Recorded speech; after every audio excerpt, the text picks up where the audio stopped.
అయిపోయి ఉన్నాయి, అది వీక్ అయిపోయింది. మళ్ళీ మొదటికి వచ్చానా కైలాసం ఆడలో పెద్ద పామింగ్ అంటే అంతే కదా. ఆలోచన లేకుండా ఎటు పడితే అటు ఎవడో ఏదో చెప్తే నమ్మి ఓటేస్తే ఏమైంది అనేది ఒక మంచి గుణపాఠం ఇది తెలంగాణ గ్యారంటీ. మంచిగా సంసారం జరుగుతుంది, తవ్వకొచ్చినాం, రైతులు ఇంత ముఖం తెలివైతుంది, బాకీలు కట్టుకుంటుంది.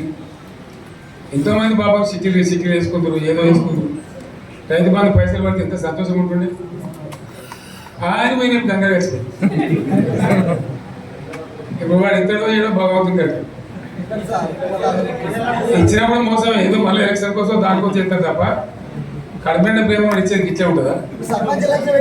మనం ఉన్నప్పుడు కరోనా వచ్చింది. కరోనా వస్తే కూడా నేను రైతు బంధు ఆపలే. కరోనా వచ్చి రాష్ట్రానికి రూపాయి ఆదాయం వ్యవసాయం అయితే జరగాలి కదా, తప్పదని చెప్పి ఈవెన్ కరోనా ఉంటే కూడా రైతు బంధు ఆపలే. అంత ఒక నిర్ణయం తీసుకొని రైతాంగాన్ని నిలబెట్టాలని, కాపాడుకోవాలని చెప్పి ఒక 4-5 మంచి స్కీములు తెచ్చి వాళ్ళని కాపాడుకుంటున్నారు. గౌరవంగా బతికింది రైతులు. బీమా వచ్చినట్టు రైతు బీమా పడితే ఎంతమందికి సాయం జరిగింది? గుంట భూమి ఉన్న కూడా మంచిగా సాయం జరిగింది, చిన్న రైతు కూడా సాయం జరిగింది. అట్లా అందరికి మనం గొర్రెల కాపలకు గొర్రెలు వేయడం కానీ, చేప పిల్లలు కానీ, అనేక రకాల అన్ని వర్గాల ప్రజలను ఎట్లా ఆదుకోవాలని అట్లా ఆదుకున్నాం. మా తెలంగాణ కదా మేము తెచ్చుకున్నాం కష్టపడి. మా వాళ్ళందరూ పైకి రావాలి. కాంగ్రెస్ గవర్నమెంట్, కాంగ్రెస్ పార్టీ మొదటి నుంచి కూడా ముస్లింలు ఓట్లేసుకున్న తప్ప ముస్లింలకు మనం చేసిందా? ఇమాం మౌజాలకు మనం జీతం ఇచ్చిందా? మనం వచ్చాకనే ఫస్ట్ టైం వాళ్ళని గుర్తించి వాళ్ళని గౌరవించుకున్నాము. ముస్లిం మైనార్టీ పిల్లలకు, మన గిరిజన పిల్లలకు, మన ఎస్సీ పిల్లలకు, మన బీసీ పిల్లలకు ఎంత మంచి రెసిడెన్షియల్ స్కూల్ పెట్టుకున్నాం. అందరినీ కూడా ముందు తీసుకుపోవాలి.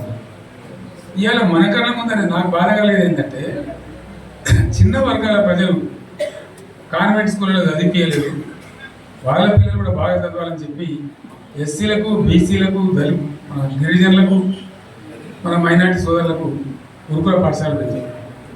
అద్భుతమైన చదువు చదువుకున్నారు. ఇవాళ మొత్తం రోజు బడి పిల్లలు విషాహారము, కడుపు నొచ్చుడు, బాధపడు, పువ్వులు అన్నం పెట్టుడు, పిల్లలు వెళ్ళిపోతున్నారు. ఆ స్కూల్లో జిల్లాలకు వెళ్ళిపోతున్నారు. తల్లిదండ్రులు కూడా భయపడి తీసుకుపోతున్నారు. ఏం ఘోరం ఇది నాకు అర్థం కాదు. మళ్ళీ ఇది చేసి కూడా ఇప్పుడు మళ్ళీ అదే కాంగ్రెస్ పార్టీ అంతేనా? మళ్ళీ పాత కాంగ్రెస్ మోపైంది, మళ్ళీ కరెంట్ కోతలు మోపైంది.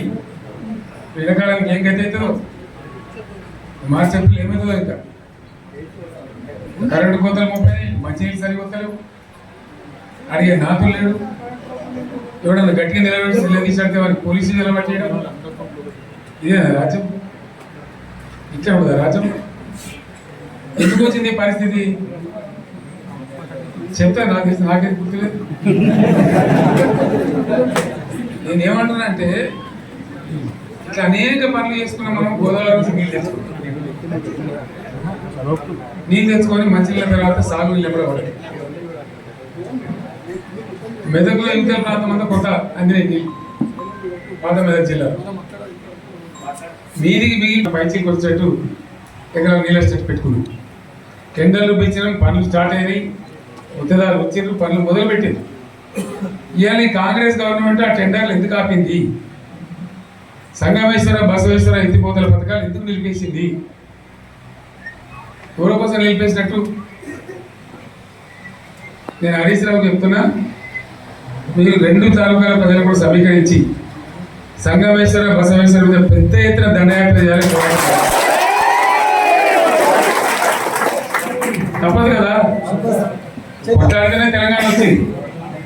ఇది కూడా రావాలని కొట్లాడాలంటే ప్రజలు విజృంభిస్తారు, అయితేనే నీళ్ళు వస్తాయి.